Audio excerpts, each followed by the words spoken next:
महानगरपालिका ऑनलाईन तासिकेमध्ये मी श्री विलास अनंत राठोड आपणा सर्वांचं स्वागत करतो. कोविड-19मुळे शाळा बंद आहे, पण शिक्षण चालू आहे. या माध्यमातून आम्ही आपणाला यूट्यूब चॅनलच्या माध्यमातून आपणापर्यंत व्हिडिओ पोहोचवण्याचा प्रयत्न करीत आहोत. तरी विद्यार्थी मित्रांनो, यूट्यूब चॅनलला लाईक आणि सबस्क्राईब करायला विसरू नका. धन्यवाद. विद्यार्थी मित्रांनो, आपण अभ्यास करत असताना अनेक समस्या आपल्याला निर्माण होत असतात. उदाहरणार्थ, आपण इंग्रजी विषयाचा अभ्यास करताना आपल्याला अनेक समस्या येत असतात. त्या समस्या म्हणजे एखाद्या शब्दाचा अर्थ न समजणे किंवा त्या शब्दाचा उच्चार नीट न करता येणे अथवा शब्दाचे स्पेलिंग लिहिता न येणे. अशी समस्या आपल्याला येत असतात आणि या समस्येचं निरसन करण्यासाठी आपण डिक्शनरी या पुस्तकाचा वापर करत असतो. मग ही डिक्शनरी ऑक्सफर्डची असो अथवा नवनीतची असो, आपल्याकडं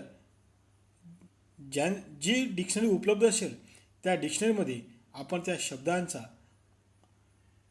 आलेली समस्याचा आपण नीट त्या बघून ती समस्या सोडत असतो.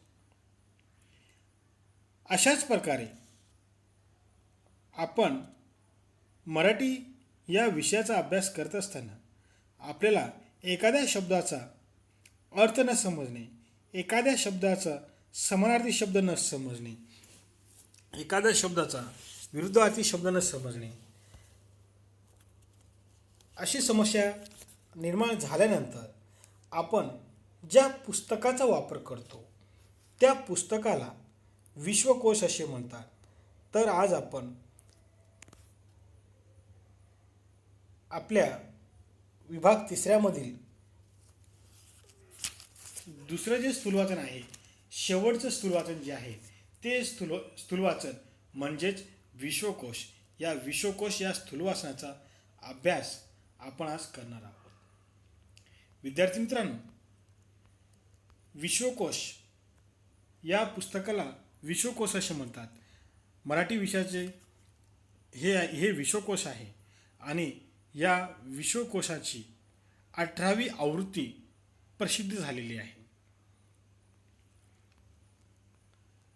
तर विद्यार्थी मित्रांनो, आज आपण शेवटचं स्थूलवाचन म्हणजेच सामान्यनंतरचं दुसरं स्थूलवाचन म्हणजेच विश्वकोश या स्थूलवाचनाचा अभ्यास करणार आहोत.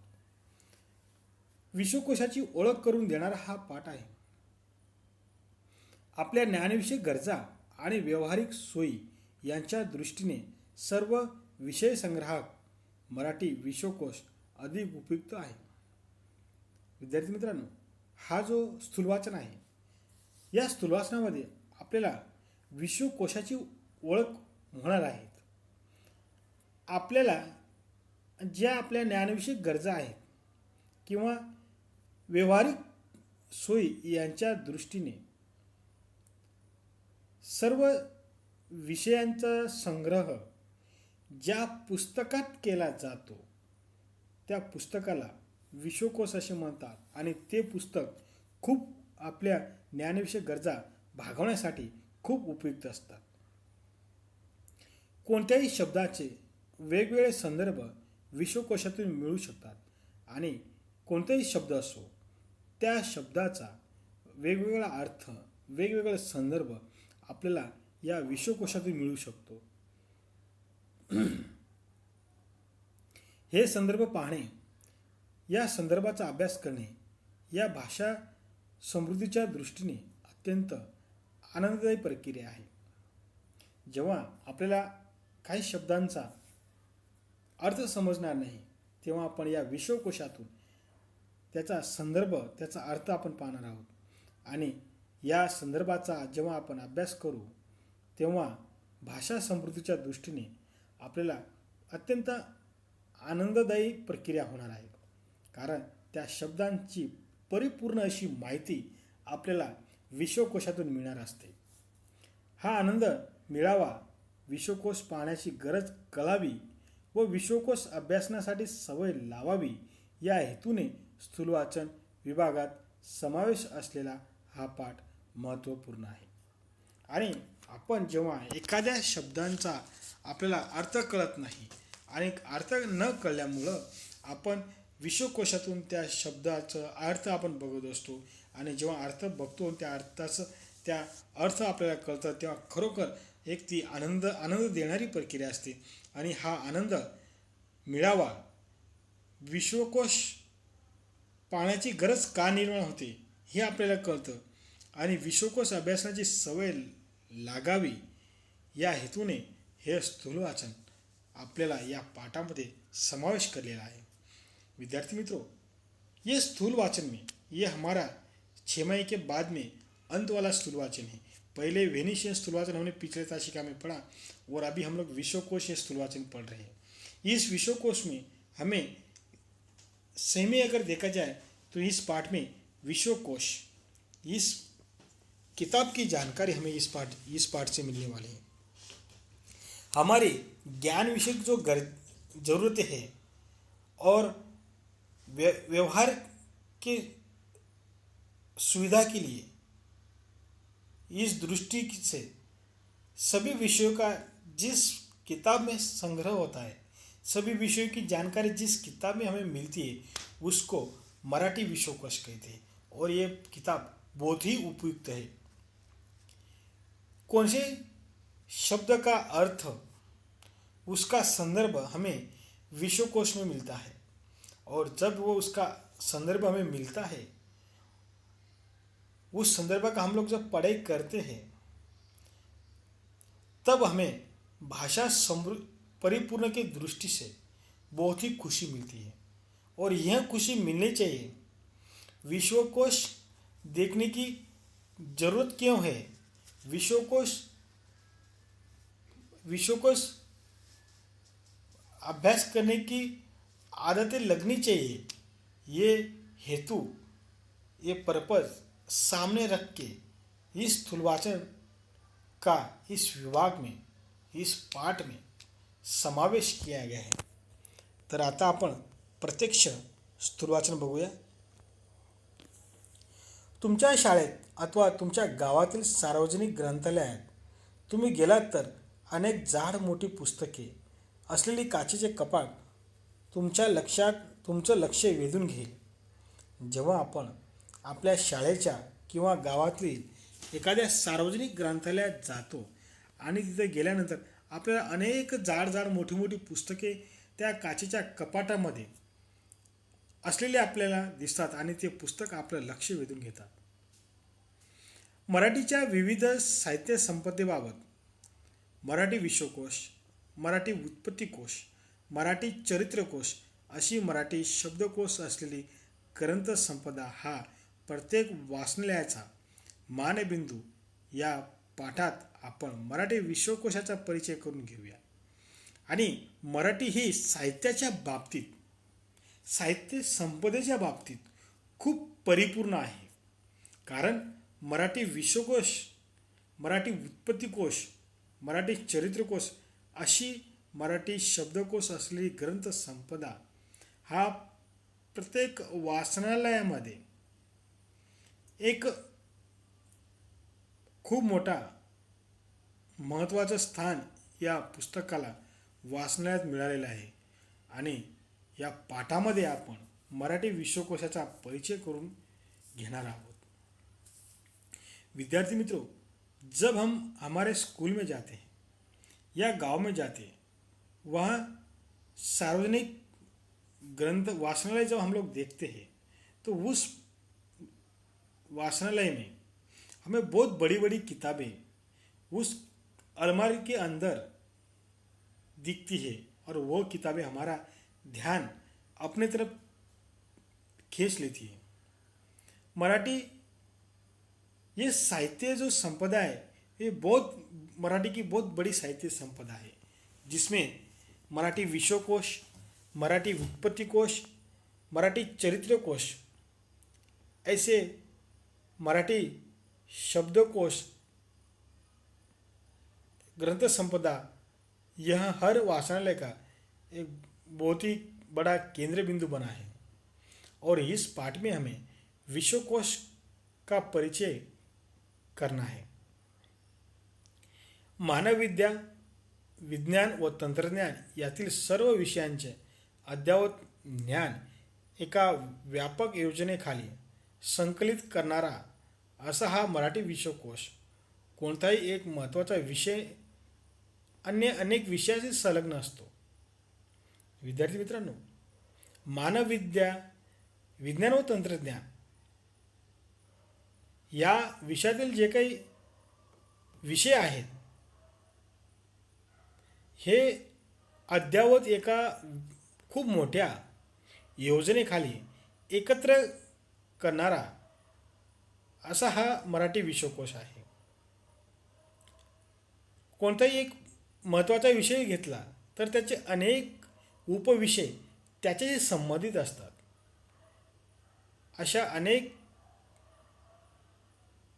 अशा अनेक विषयांची एकत्र माहिती मिळाली तर तो नीट समजून घेता येतो. एखाद्या मुख्य विषयातून अनेक उपविषय निर्माण होतात आणि आपल्याला अनेक विषयांची एकत्र माहिती मिळाली तर जो काही विषय आहे, जो काही मुद्दा आहे, जो काही विषय आहे तो विषय आपल्याला नीट समजून घेता येतो. एखादा मुख्य विषय असेल आणि त्या विषयाला अनुसरून इतर उपमुख्य उपविषय असतील आणि ते जर आपल्याला एखाद्या पुस्तकात जर मिळाले असतील तर आपल्याला त्याचा अभ्यास करायला खूप सोपं जात असतं. म्हणजे काय, उदाहरणार्थ वैद्यकशास्त्र हा मुख्य विषय आहे आणि या वैद्यकशास्त्राला संबंधित उपविषय कोणते आहेत तर औषध विज्ञान, जीव रसायनशास्त्र, शरीरक्रिया विज्ञान, शरीर आणि रोगजंतुशास्त्र हे त्याचे उपविषय आहेत. आणि मुख्य विषय व त्याचे संलग्न विषयाचे ज्ञान प्राप्त करण्यासाठी मराठी विश्वकोश उपयोगी पडतो. आणि मुख्य विषय आणि त्या मुख्य विषयांचा उपविषय यांच्याशी जो संबंधित ज्ञान प्राप्त करण्यासाठी आपल्याला मराठी विश्वकोश खूप मोठ्या प्रमाणामध्ये उपयोगी पडत असतो. विद्यार्थी मित्रों, मानव विज्ञान और तंत्रज्ञान, इसमें से जो भी विषय है, इस विषय का ज्ञान एक बड़े स्वरूप में सभी जगह इकट्ठा किया गया है और जिस बुक में वो इकट्ठा किया गया है वो बुक यानी मराठी का विश्वकोश. कौन सा एक मेन विषय है और उस महत्व का जो विषय है उस विषय से बहुत सारे विषय संबंधित होते हैं. ऐसे बहुत सारे विषय इकट्ठा की जाती है और अगर हमें पढ़ाई अच्छी तरह से करनी है, अच्छी तरह से समझ के लेना है तो हमें उस मुख्य विषय का सभी उप विषय का ज्ञान पढ़ाई करके हमें ज्ञान लेना पड़ेगा, तभी हमें वो मुख्य विषय समझ में आएगा. उदाहरण के तौर पर एक वैदिक शास्त्र एक मेन विषय है और इस वैदिक शास्त्र के जो उपविषय कौन से हैं, औषध विज्ञान, जीव रसायन शास्त्र, शरीर क्रिया विज्ञान, शरीर रोग जंतुशास्त्र, ये वैदिक शास्त्र के उपविषय और इनका मुख्य विषय और उसके संबंधित जो ज्ञान प्राप्त करने के लिए हमें सभी उपविषय की जानकारी जिस बुक में मिलती है वो है मराठी विश्वकोश. और इसी किताब के माध्यम से हमें उसका ज्ञान बहुत ही बड़े पैमाने में करने के लिए फ़ायदा मिलता है. पुढे बघा, शिक्षणाचा प्रसार जसा झपाट्याने वेग घेऊ लागला, भाषा समृद्धीची वाटचाल जशी दमदार होऊ लागली, तशी भाषा सर्व अर्थाने खुलू लागली. भाषामध्ये आदान प्रदान होऊन अनेक नवे शब्द मराठीत रूढ झाले. विद्यार्थी मित्रांनो, शिक्षणाचा प्रसार म्हणजे शिक्षणाचा जो प्रसार आहे तो दिवसेंदिवस खूप मोठ्या प्रमाणामध्ये वेगाने वाढू लागला आणि त्याच वेगाने भाषासुद्धा समृद्धीकडे वाटचाल त्या भाषेची समृद्धीकडे वाटचाल खूप दमदारपणे होऊ लागली. तशी भाषा सर्व अर्थाने जर आपण पाहिलं तर ती खुली आहे. भाषामध्ये आदानप्रदान म्हणजे देणंघेणं होऊन एखादा नवनवे शब्द हे भाषेमध्ये येऊ लागले.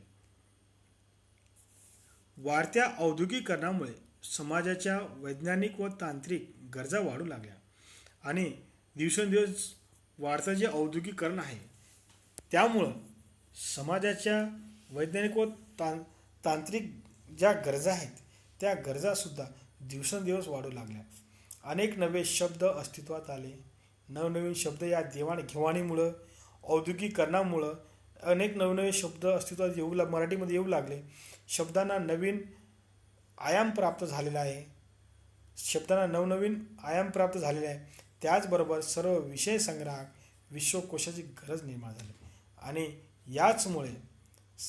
याचमुळे सर्व विषय संग्राहक ज्या ठिकाणी सर्व विषय एकत्र केले जातात आणि त्या एकत्र केल्यामुळं आपल्याला विश्वकोशाची गरज काय ती गरज निर्माण झालेली आहे. विद्यार्थी मित्रों, दिनोदिन शिक्षा का बढ़ता हुआ प्रसार बहुत तेज़ी से फैलने लगा और जिस प्रकार शिक्षा का प्रसार दिनों दिन फैल रहा है उसी तरह भाषाएं बहुत बड़े पैमाने में स्वयंपूर्ण होने लगी है और वो तेज़ी से आगे जा रही है. वैसे ही भाषा सबके लिए खुली है. भाषा में लेन देन होने लगी. नए नए शब्द मराठी में आने लगे. बढ़ते हुए औद्योगिकीकरण समाज के वैज्ञानिक और तांत्रिक जो ज़रूरतें हैं ये बढ़ने लगी. इनसे नए नए शब्द की उत्पत्ति होने लगी. शब्दों को नए नए रूप प्राप्त होने लगा और उसके साथ साथ सभी विषय जिस ग्रंथ में इकट्ठा होते हैं उस ग्रंथ को विश्वकोश कहते हैं और उस विश्वकोश की ज़रूरतें हमें बड़े पैमाने में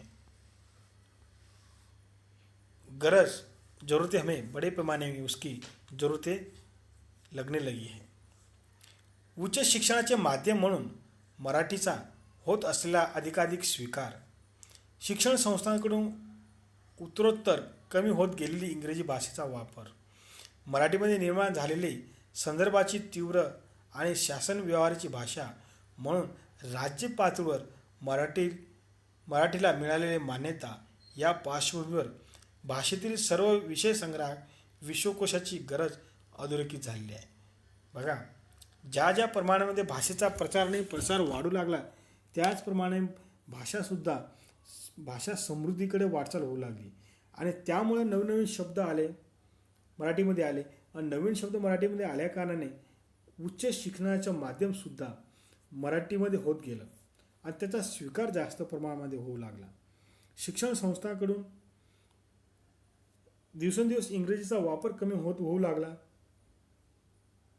मराठीमध्ये निर्माण झालेले जे काही संदर्भांची गरज आहे ती गरज वेळोवेळी उपलब्ध होऊ लागली. शासनाचा जो व्यवहार आहे त्या व्यवहारामध्ये सुद्धा राज्य पातळीवर सुद्धा मराठी भाषेला मोठ्या प्रमाणामध्ये मान्यता मिळू लागली आणि पार्श्वभूमीवर मराठी भाषे सर्व संग्राहक विश्वकोशाची गरज भासू लागली. हे सत्य आहे. भाषा का प्रचार और प्रसार तेजी से बढ़ने लगा. भाषा समृद्ध होने लगी. उसके वजह से मराठी भाषा में नए नए शब्द आने लगे और भाषा का प्रसार ज़्यादा बढ़ने के कारण उच्च शिक्षा माध्यम में मराठी का ज़्यादा स्वीकार करने लगे. शिक्षण संस्थाओं में इंग्रजी दिनों दिन कम होने लगी और मराठी में जो ज़रूरतें हैं वो संदर्भ ग्रंथ के रूप से परिपूर्ण होने लगी और शासन के स्तरों पर, राज्य के लेवल पर मराठी भाषा उसको बड़े पैमाने में मान्यता प्राप्त हुई और उसके लिए भाषा जो है ये सर्व संग्रह सभी विषयों का संग्रह विश्वकोश की ज़रूरतें ज़्यादा होने लगी।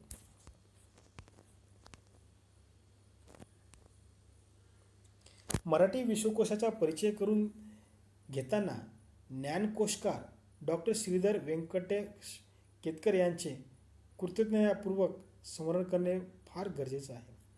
बघा, मराठी विश्वकोशाचा परिचय आपण मराठी विश्वकोशाचा परिचय करून देताना ज्ञानकोशकार डॉक्टर श्रीधर व्यंकटेश केतकर यांचे आठवण करणं फार गरजेचं आहे, कारण स्वातंत्र्यपूर्वच्या काळात त्यांनी केलेली कामगिरी विशेष उल्लेखनीय आहे आणि डॉक्टर श्रीधर व्यंकटेश केतकर यांनी स्वातंत्र्य मिळण्याच्या पूर्वी जे काही भाषेमध्ये कामं केलेलं आहे ते काम खरोखर उल्लेखनीय आहे। तथापि त्यानंतरच्या काळामध्ये विशेष स्वातंत्र्योत्तर काळात ज्ञान विकासाच्या क्षेत्राचा ज्या वेगाने विकास झाला, हा विकास लक्षात घेऊन विद्यमान ज्ञानक्षेत्राचा सर्वांगीण परिचय करून देणारा मराठी विश्वकोश हा आश्वासक प्रयत्न आहे। आणि आपण डॉक्टर श्रीधर व्यंकटेश केतकर यांचं आपण आठवण करतो, कारण त्यांनी स्वातंत्र्याच्या पूर्वी पण खूप मोठं उल्लेखनीय कामगिरी केली आणि स्वातंत्र्यानंतरसुद्धा त्याने स्वातंत्र्यानंतरच्या काळातसुद्धा ज्ञान विकासाच्या क्षेत्रात त्यांचा विकास मोठ्या प्रमाणामध्ये होऊ लागला आणि हा विकास लक्षात घेऊन विद्यमान ज्ञानक्षेत्राचा सर्वांगीण परिचय करून देणारा मराठी विश्वकोश आश्वासक प्रयत्न होता। याने मराठी विश्वकोश का परिचय करके देते हुए ज्ञानकोशकार डॉक्टर श्रीधर वेंकटेश केतकर का याद करना बहुत ही जरूरी है, क्योंकि उन्होंने स्वातंत्र्य मिलने से पहले भी बहुत बड़े पैमाने में उल्लेखनीय कामगिरी बड़े पैमाने में अच्छी तरह से कामगिरी की और उसके बाद में भी उन्होंने ज्ञान का क्षेत्र बढ़ाने के उसका विकास करने के स्वरूप में भी बहुत बड़े पैमाने सभी का परिचय देते हुए मराठी विश्वकोश यह एक बड़े पैमाने हमें आश्वासक यह हमारी कोशिश रहेगी कि मराठी विश्वकोश का परिचय और उसका उपयोग ज़्यादा से ज़्यादा करना बहुत ही जरूरी है। विद्यार्थी मित्रांनो, अशा प्रकारे आपण विश्वकोश या स्थूल वाचनाचा पूर्वार्ध म्हणजे सुरुवातीचा भाग आपण शिकलो आणि यामध्ये आपण हिंदी आणि मराठी या दोन्ही भाषेमध्ये चांगल्या प्रकारे अभ्यास केला। मला आशा आहे की तुम्हाला विश्वकोश या स्थूल वाचनाचा पूर्वार्ध भाग समजलेला असेल। आता आपण नंतरच्या तासाला विश्वकोश या स्थूल वाचनाचा उत्तरार्ध भागाचा आपण अभ्यास करणार आहोत। धन्यवाद। विद्यार्थी मित्रांनो, अशा प्रकारे आज आपण मराठी विषयाचा अभ्यास केला। या मराठी विषयामध्ये मी आशा करतो की तुम्हाला हा पाठ समजलेला असेल। हा पाठ जर समजला नसेल तर तुम्ही या पाठाचा व्हिडिओ परत बघण्याची कृपा करावी। धन्यवाद।